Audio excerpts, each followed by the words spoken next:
Make some noise. Fantastic. Enjoy. If you need anything, you let me know. You know, guys, that's a hard act to follow. Good. But we'll give it a try. Thank you so much. Where are you based? Okay. We need to have him come and cheer us up sometimes. Good to see you. Thanks. It's a great honor to be here. I think I have about 5 slides about how I became involved with accelerators. And then we're going to do a fireside chat with Pedro. You know, go ahead, please, Pedro. No, yeah. So, thank you for the introduction. So, you know, like, if I can tell you a little story, I started my first company in 1980. And the big word all around this exhibit hall is innovation, accelerator, how you could help entrepreneurs to succeed. I can tell you in 1980, that did not exist. So the only sort of help I had was my father as a mentor, and also he was my seed funder. He gave me enough money for 6 months. And as I didn't make positive cash flow, he told me, Saeed, go get a job. But realistically, he was very kind to mentor me, very kind to, we call it family and friends and fools who give you money. And then when my father stopped giving me money, my brother said, Saeed, don't worry, I can give you 6 more months. And at that time was $3,000 per month, my burn rate. Why I'm saying this story is because I really think Paul Graham starting Y Combinator has created an incredible platform for entrepreneurs to be accepted into an accelerator, to be sort of among friends and other entrepreneurs and build their dream. And before coming here, we talked to Pedro, what is the history of accelerators? What is the future of accelerators? And quite frankly, I think we are at the tip of the iceberg. So to put some things in perspective, I want to tell you a little bit about who we are. We think we are the largest innovation platform in the world, but we do have accelerators on top of each one of our verticals. And we do this in Japan, China, Paris, Berlin, Stuttgart, etc. And again, some people ask me, Saeed, why do you do this? I think the acceleration part is important, but I primarily do it to find great investments. And if I can recall, in 2017, we did about 150 investments in California and maybe another 50 around the world. And in number of investments, we were higher than Google Ventures or Khosla Ventures, but usually they have a couple of more zeros in front of their check. My check size is about $100,000, $200,000 each. Their check size is $3 to $5 million. So you should get a check from them, not from me, if you can. But this is all where it started. This is where we call it the lucky building. So it happened that Peter Thiel came to our building to rent space, and we had a chance to invest in his company. It was one of our first investments. Then Google came to the building when they were 3 people. And we had a chance to invest in Google through Ron Conway Angel Fund. And just being lucky enough to be in the journey of Google or PayPal, I think it's very special.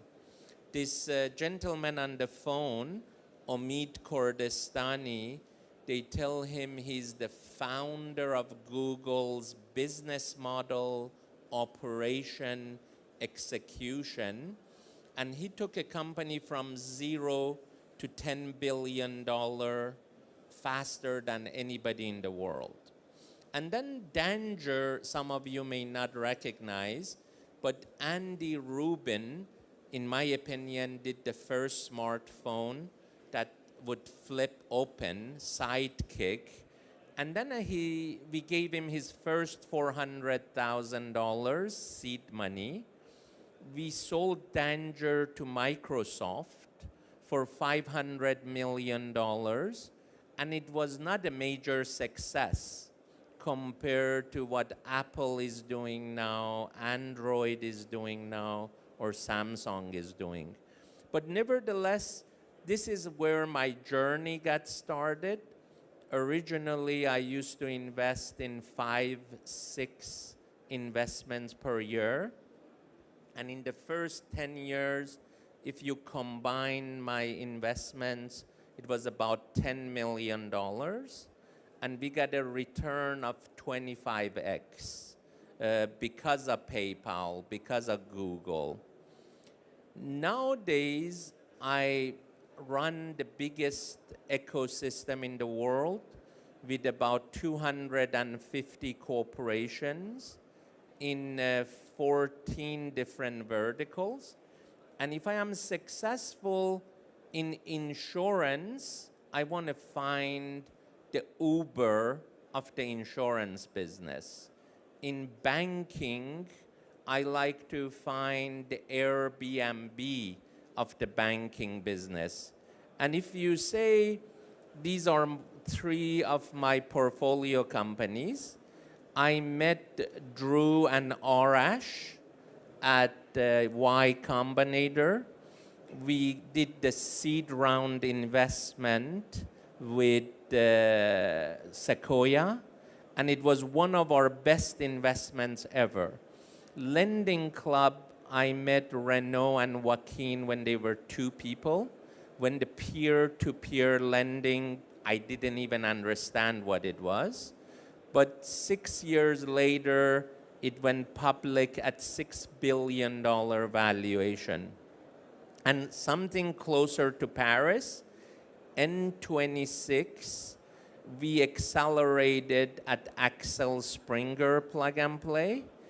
We invested at 500,000 valuation, 25,000 euro for 5%. Then Peter Thiel came to Berlin. He put in $10 million at $50 million valuation. And 3 months ago, they raised money at $500 million valuation. So you could say Maximilian or Valentino could have done that on their own. They could have met Peter Thiel. They could have raised money from Early Bird. But I can honestly tell you they could not have. You know, having friends to introduce you to friends, or let's say Drew and Arash, they were at our house on a kebab party on a Saturday, and on Sunday we met Sequoia. That does not happen by accident. And really these introductions are what makes the accelerators, I think, super important in the world. And again, if I can say something from when Y Combinator started accelerators till today, I think in Paris, we have 40 accelerators. I think it's just the beginning. And I am just very humble and proud to be part of the journey of such a great entrepreneurs. And quite frankly, it's like being part of a movie rather than just watching it. And I love to go through the journey together with you guys. So with that, I will turn it to Pedro. I thought it is a good beginning to say how I got involved with accelerators and what we are doing now. So Pedro. Yeah, thank you, Saeed. No, I'm quite short on time now, but I'll try to ask you a few questions. I remember we met first time in 2010 at Plug and Play in the Valley. A lot of things have happened since then, and now we have thousands and thousands of accelerators everywhere. You already replied a bit, but what do you think it's the value right now for founders? Is this an industry that really still brings value to founders? How can we create more value to new founders? You know, I believe when I started my company first, really there was no poster child that have gone through the same journey. At least I didn't know of one except my father. But I think through these accelerators, you have a lot of people who are 2-3 years ahead of you or are in the same class as you. And I think the value of having that relationship is the biggest value of accelerators. At the moment, the money can help a little, but the money is very, very small portion of the help. Would you see more like startup schools, or you think they're great investments, source of deal flow, or both? I would recommend to an entrepreneur to see what they need from the accelerator. If you need only money, I think Y Combinator is by far the best in the world, if you can get in. If you need connection and business development and customers, we have BNP Paribas Plug and Play Accelerator. You can work with the top bank in the world. Or Gallery Lafayette Plug and Play. You can work with Kering. You can work for Lacoste. And that type of relationship doesn't come easy. So I really recommend to the entrepreneurs, study what you want to get out of an accelerator before you join an accelerator. I agree. We are a smaller version of what you do at BT. No, you do a great job also in doing Lisbon. a lot of accelerators and corporate accelerators as well. We are VivaTech. If you walk around, you see that almost every corporate is doing open innovation and a program. So what you, in your perspective, and you've done a lot, what you think corporates, why should do and why they shouldn't do a corporate program, a corporate innovation program, and what do you think is the best balance model between a corporation and the founders, and what should be the role of organization like ours in the middle? You know, we are going to announce next week a health tech accelerator in Germany with a actually Swiss pharmaceutical company that spends $10 billion a year on research and development. And you know, working with an accelerator or innovation platform cannot replace $10 billion of R&D. But I think the combination of the two that makes it much more dynamic. As you know, we feel there is an incredible amount of Airbus has 20 startups that they are working with. Sanofi has 20 startups. It's what you would like to learn from this entrepreneur. If you're a corporation, I think the culture of being agile, being entrepreneurial is important. Combining their speed with your speed, which is sort of the, we have some animals here, is like turtle speed versus rabbit. So I really feel the corporations need to wake up so they don't become like Nokia or Motorola of the past. And so this industry is quite complex. So what do you see the future of this industry with all the corporate programs with accelerators everywhere. If you see most of organizations like ours are diversifying, trying different models, what you see is the future of this industry? So, I work with a lot of corporations like BNP Paribas, Airbus.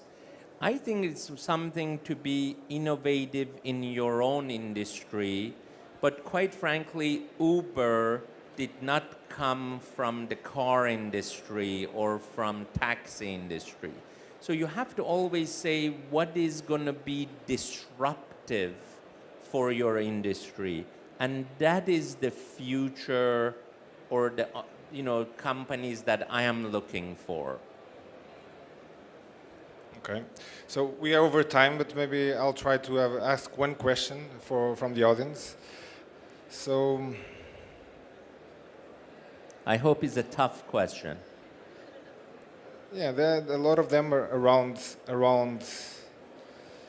the relationship between corporates and accelerators. So, what do you think? This is changing a lot. So, but one of the things is what is the biggest lesson learned that you got from your experience as an accelerator, as an investor?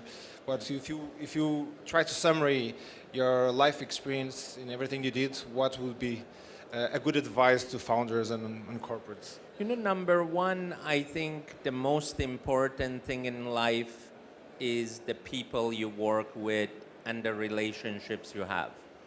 May it be your co-founders.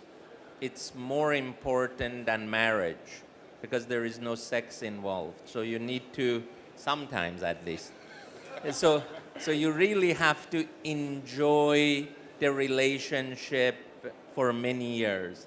The second thing is even that works with your investors or with your accelerator or with your corporate partners. You have to see that if you're aligned and you would like to travel with them 5 years, 10 years. And if you're passionate about what you're doing, that is what I am looking for. Somebody who is willing to work hard, be passionate, and we'll go through bumps together, but that's part of life. And again, I feel super privileged to be part of the journey of so many entrepreneurs and so many corporations during their digital transformation. Thank you so much. Thank you, Pedro. Saeed, thank you. Thank you.